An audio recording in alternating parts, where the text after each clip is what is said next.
Memórias de um Sargento de Milícias, um romance escrito por Manuel Antônio de Almeida, foi originalmente escrito anonimamente e publicado em folhetins no Correio Mercantil, no Rio de Janeiro, entre 1852 e 1853. E isso explica, né, por que os capítulos são curtos, porque eles foram publicados em formato de folhetim. E o livro foi publicado em 1854 com um autor identificado como um brasileiro. E o Correio Mercantil foi um importante jornal do Rio de Janeiro, né, essa informação está no Wikipedia, que recebia crônicas de nomes como Machado de Assis em seu início de carreira, Francisco Otaviano, João Simões Lopes Neto, José de Alencar e Manuel Antônio de Almeida. O jornal também tinha uma seção para folhetins que eram muito populares na época e que abrigava romances europeus traduzidos e romances brasileiros inéditos. Inclusive tem livros, né, do Machado de Assis que foram aí publicados em folhetins também, né? O jornal era a favor do abolicionismo e divulgava cartas, artigos e entrevistas em relação ao assunto. Bem interessante, né? Então a história aqui do nosso Memórias de um Sargento de Milícias se passa na época do Brasil colonial, né, onde o Brasil ainda era colônia de Portugal e que ainda tínhamos um rei, né? Enfim, depois a gente vai descobrir quem é esse sargento aí de milícias. Acho que só para o final do livro é que a gente vai descobrir quem é esse sargento de milícias, né?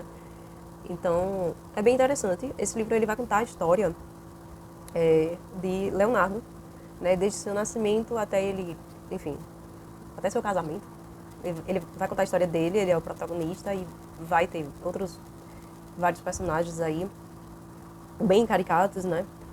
Muito bem construídos, inclusive. Seus pais, eles acabam se separando. Tem uma história bem interessante, né, de como eles meio que se conheceram. Quando saltaram em terra, começou a Maria a sentir certos enojos. Foram os dois morar juntos.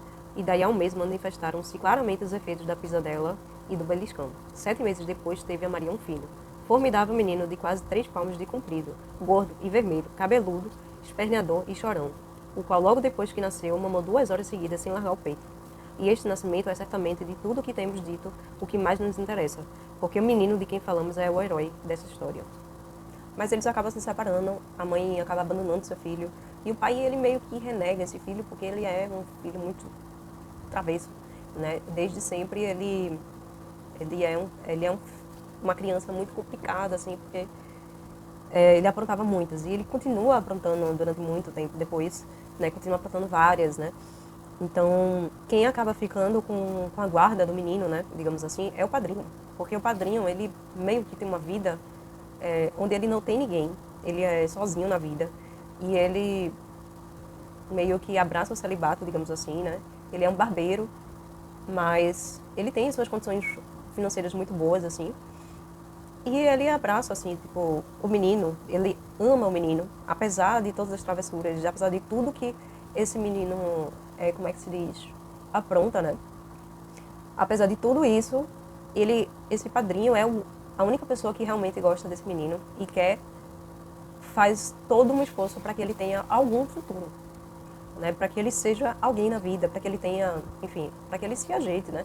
Então, assim, ele se esforça muito para conseguir com que esse menino seja educado, mas é quase uma tarefa impossível, digamos assim. Era isto natural em um homem de uma vida como a sua. Tinha já 50 e tantos anos, nunca tinha tido afeições, passara sempre só, isolado. Era verdadeiro partidário do mais decidido celibato. Assim, a primeira afeição que fora levada a contrair sua alma expandiu-se toda inteira, e seu amor pelo pequeno subiu ao grau de rematada cegueira. A gente também tem a figura, né, da madrinha, do menino, que é uma parteira, uma beata, que é uma fofoqueira também, mas ela é uma ótima parteira. E depois ela vai ter um papel muito importante na vida do Leonardo. Também temos o Vidigal, que ele é um cara que, enfim, todo mundo teme ele. O Major Vidigal era o rei absoluto, o árbitro supremo de tudo que dizia respeito a esse ramo de administração. Era o juiz que julgava e distribuía a pena, e ao mesmo tempo o guarda, que dava caça aos criminosos. Nas causas de sua imensa alçada não havia testemunhas, nem provas, nem razões, nem processo. Ele resumia tudo em si. A sua justiça era infalível. Não havia apelação das sentenças que dava. Fazia o que queria e ninguém lhe tomava contas. Exercia, enfim, uma espécie de inquisição policial. Entretanto, façamos-lhe justiça. Dados os descontos necessários às ideias do tempo, em verdade, não abusava ele muito de seu poder. E eu empregava, em certos casos, muito bem empregado. Enfim, é um cara que é muito temido. Temos a figura da Dona Maria, que é uma rica, que é, enfim, ela é rica, não tem nenhum herdeiro, digamos assim, né? Ela acaba ficando com a guarda de uma sobrinha dela. E o padrinho visita muito Dona Maria, eles são amigos, a madrinha também vai frequentar a casa de Dona Maria, então acaba tendo um certo laço ali com essa rica, né? Vão para casa dela, vão para festas juntos, né? Enfim, e vai ter a figura também da Luizinha, que é a sobrinha de Dona Maria, enfim. Então, assim, vamos ter outros personagens aí ao longo dessa história, né? Personagens aí que vão interagir com o Leonardo. O Leonardo, ele vai crescer, né, durante esse romance, né? A gente vai pegar aí desde pequenininho até ele ficar realmente adulto e vamos ver o que vai acontecer com o Leonardo, né? Porque ele não quer estudar, ele não quer trabalhar, então ele, assim, ele realmente escolhe para a vida dele ser um cara vagabundo, digamos assim, né? Ele não quer estudar, nem trabalhar, nem nada, não quer fazer nada. Então, assim, a gente como leitor, quando a gente vai lendo essa história, a gente não vai dar muita fé pro Leonardo, né? Porque ele vai crescendo e vai continuar sendo um cara meio travesso, assim.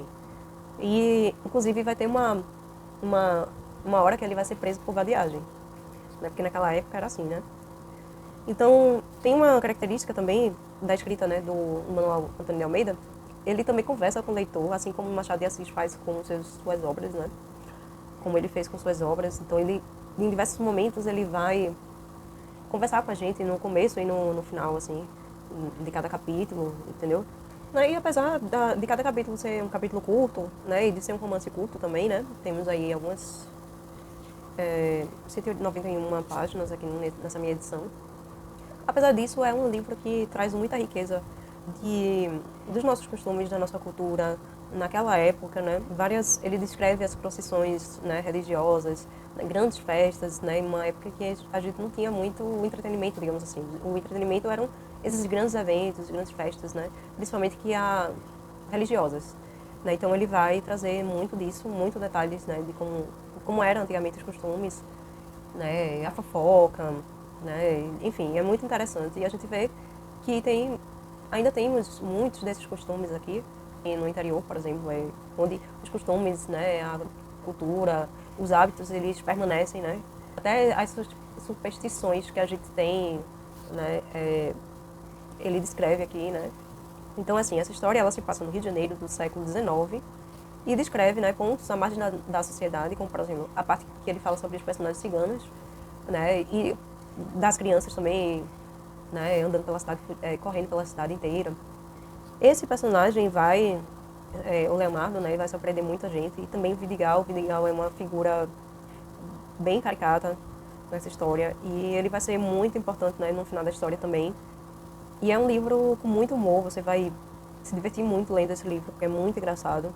E é muito interessante a gente se atentar aos temas, né, que ele aborda aqui nesse livro, muito diretamente, muito nas entrelinhas também, sobre paternidade, sobre adultério, né, até mesmo sobre política ali, né, sobre os oficiais ali do rei, né. A educação de antigamente, que tinha palmatória, né, como era, né, a educação antigamente, a variagem como crime, as superstições da época, enfim.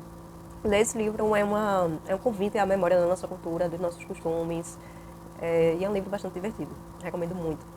Né? E, enfim, o Manuel, eu dei uma pesquisada também. O Manuel de Antônio Almeida, ele foi médico por formação, mas ele não exerceu a medicina por questões financeiras, né? Ele acabou sendo jornalista por conta disso, né? Por questões financeiras, assim, ele teve dificuldades financeiras, então, enfim, ele acabou publicando em jornais, né? Se tornou funcionário público depois, como administrador da Tipografia Nacional. Foi professor do Liceu de Artes e Ofícios do Rio de Janeiro, e ele conheceu também o Machado de Assis, na época quando ele foi diretor da Tipografia Nacional. E ele tentou iniciar a sua carreira política, né? Mas quando ele começou a fazer suas consultas aos leitores, ele morreu no naufrágio do rio Hermes, em 1861, na costa fluminense. E ele escreveu, né, além desse romance aqui, que é o único que ele escreveu, Ele também escreveu uma peça de teatro chamada Dois Amores, em 1861, que foi o mesmo ano que ele faleceu, né? E só foi apresentada após sua morte. Ele também escreveu outras crônicas, críticas, artigos, né, que foram publicados em jornais. Teve uma pessoa que juntou, né, toda a obra de peça do autor aqui. Tem uma coletânea, né, que tinha também correspondências com escritores como José de Alencar e Machado de Assis, entre outros. Eu vou ler aqui para vocês alguns trechos, né, como eu sempre gosto de fazer. Vamos encontrá-lo já na idade de 7 anos. Digamos unicamente que, durante todo esse tempo, o menino não desmentiu aquilo que anunciara desde que nasceu. Atormentava a vizinhança com um choro, sempre em oitava alta. Era colérico. Tinha ojeriza, particular madrinha, a quem não podia encarar, e era estranhão, até não poder mais. As vozes das meninas, juntas ao canto dos passarinhos, faziam uma algazarra de doer os ouvidos. O mestre, acostumado àquilo, escutava impassível, com uma enorme palmatória na mão, e o menor erro que algum dos discípulos cometia não lhe escapava no meio de todo o barulho. Fazia parar o canto, chamava o infeliz, emendava cantando o erro cometido e cascava-lhe pelo menos 6 puxados bolos.